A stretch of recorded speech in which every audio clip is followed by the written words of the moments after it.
Physics అంటేనే కొంచెం భయం, అందులోనూ ఈ ఆప్టిక్స్ అంటే కాంతికి సంబంధించిన పాఠాలు, వాటి రూల్స్ గుర్తుపెట్టుకోవడం ఇంకా కష్టం. కాని కొన్ని సింపుల్ హ్యాక్స్, మనం జుగాడంటామే, వాటితో ఈ కాంతి రహస్యాల్ని ఎంత ఈజీగా ఛేదించొచ్చో ఈరోజు చూద్దాం. కాంతి, అద్దాలు, కటకాలు, వాటి సైన్ కన్వెన్షన్స్, ఫార్ములాలు, అబ్బా అన్నీ కన్ఫ్యూజింగ్గా ఉంటాయి కదా. చాలామందికి ఇదో పెద్ద తలనొప్పి. అయితే ఈ కన్ఫ్యూజన్ అంతటిని దూరం చేయడానికి కొన్ని సింపుల్ జుగాడ్ ట్రిక్స్ ఉన్నాయి. అంటే తెలివైన షార్ట్కట్స్ అన్నమాట. సరే, ఇక ఆలస్యం చేయకుండా వాటి సంగతేంటో చూసేద్దాం. మొదటిది, అలాగే అన్నింటికన్నా ముఖ్యమైనది, ఈ రహస్య సంకేతాల కోడ్. జస్ట్ ఒకే ఒక్క అక్షరంతో ఏదైనా ప్లస్సా మైనస్సా అని ఎలా చెప్పేయొచ్చో చూడండి. ఇక్కడే గదా అసలు సమస్య మొదలయ్యేది. పుటాకారం, కుంభాకారం అంటే కాన్కేవ్, కాన్వెక్స్. దేనికి ఏ ప్రాపర్టీ ఉంటుందో గుర్తుపెట్టుకోవడం చాలా కష్టం. కాని దానికో సింపుల్ ట్రిక్ ఉంది. అదే ఆ రూల్. హిందీలో అవతల్ అంటే పుటాకారం. ఆ అనే అక్షరం చాలాసార్లు కాదు అనే అర్థాన్నిస్తుంది. ఉదాహరణకి అమాన్య అంటే చెల్లనిది, కాదు అంటే నెగటివ్ కదా. సో ఆతో మొదలయ్యే ఏదైనా సరే నెగటివ్ అన్నమాట. సింపుల్. మరి ఊ సంగతేంటి? అదేనండి, ఉత్తలంటే కుంభాకారం. ఆకి ఆపోజిట్ ఊ కాబట్టి ఇది పాజిటివ్ అవుతుంది అంతే. చూశారా, ఈ ఒక్క చిన్న ట్రిక్తో ఎంత పెద్ద సమస్య తీరిపోయిందో. పుటాకారానికి అంటే అవతలికి నాభ్యంతరం, వ్యాసార్థం, సామర్థ్యం అన్నీ నెగటివ్. అదే కుంభాకారానికి, ఉత్తలికి అన్నీ పాజిటివ్. అద్దాలైనా కటకాలైనా రూలిదే. సరే, సైన్సు సంగతి తేలిపోయింది. మరి ప్రతిబింబం నిటారుగా ఉంటుందా, తలకిందులుగా ఉంటుందా? ఈ విషయాన్ని గుర్తుపెట్టుకోటానికి ఓ చిన్న ఫిలాసఫీ ఉంది. ఇదే ఆ ఫిలాసఫీ. కల్పన ఎప్పుడూ నిటారుగా ఉంటుంది. నిజమే కదా. మనం ఊహించుకునేవన్నీ పాజిటివ్గా బాగుండాలనే అనుకుంటాం. అందుకే కల్పనతో ఏర్పడే ప్రతిబింబాలు అంటే మిథ్యా ప్రతిబింబాలు ఎప్పుడూ నిటారుగానే ఉంటాయి. కాని వాస్తవికత ఎప్పుడూ తలక్రిందులుగా ఉంటుంది. మనం ఊహించుకున్న దానికి రియాలిటీ చాలాసార్లు డిఫరెంట్గా, ఒక్కొక్కసారి తలకిందులుగా కూడా ఉంటుంది. అందుకే నిజ ప్రతిబింబాలు ఎప్పుడూ తలకిందులుగానే ఉంటాయి. ఇది అద్దాలకి, కటకాలకి రెండింటికీ వర్తిస్తుంది. ఓకే, ఇప్పుడు ఇంకో ప్రాక్టికల్ విషయానికొద్దాం. ఏ అద్దాన్ని ఎక్కడ వాడతారు? ఇది గుర్తుపెట్టుకోవడానికి ఒకే ఒక నంబర్ చాలు. అదే 2 ఉపయోగాల అద్దం నియమం. ఆ నంబర్ 2. మనం గుర్తుపెట్టుకోవాల్సింది కుంభాకార అద్దం యొక్క 2 ఉపయోగాలు. అవి గుర్తుంటే మిగతావన్నీ పుటాకారద్దం కిందికే వస్తాయి. మరి ఆ 2 ఉపయోగాలు ఏంటంటే, 1 రోడ్లపైన ఉండే ల్యాంపులు, ఇంకా రిఫ్లెక్టర్లు.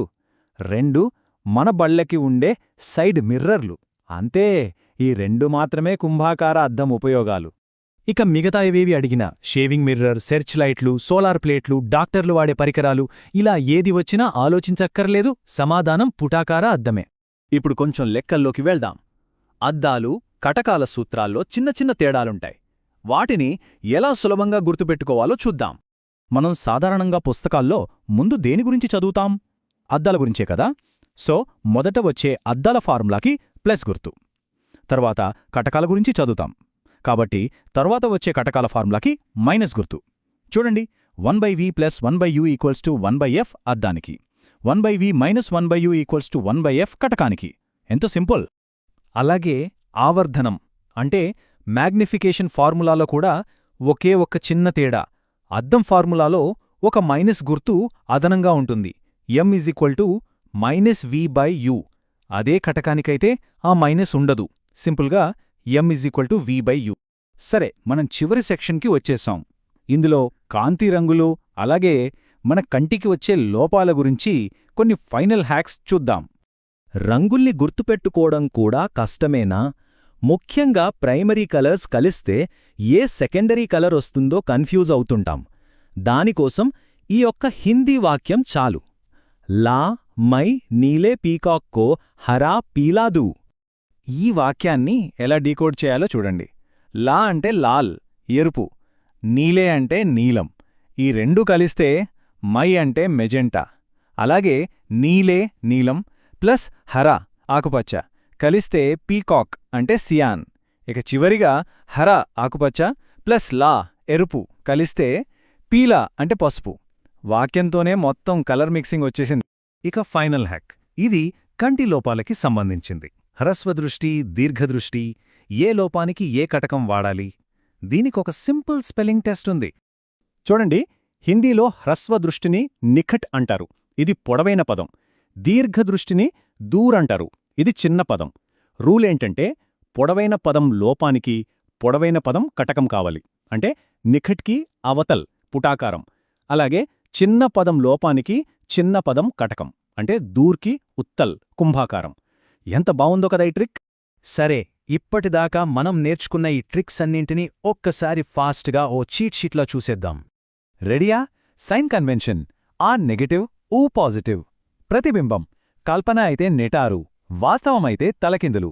అద్దాలు: కుంభాకారానికి రెండే ఉపయోగాలు, మిగతావన్నీ పుటాకారమే. ఫార్ములాలు: అద్దం ఫస్ట్, సో ప్లస్. కటకం నెక్స్ట్, సో మైనస్. కంటి లోపాలు: పొడవు పదం లోపానికి పొడవు పదం కటకం. అంతే. అయితే ఒక ప్రశ్న: ఇలాంటి షార్ట్కట్స్, ట్రిక్స్ మనకి సబ్జెక్ట్ మీద నిజమైన అవగాహననిస్తాయా, లేక కేవలం మార్కులు తెచ్చుకోవడానికి సహాయపడే ఒక భ్రమను మాత్రమే సృష్టిస్తాయా? ఆలోచించండి.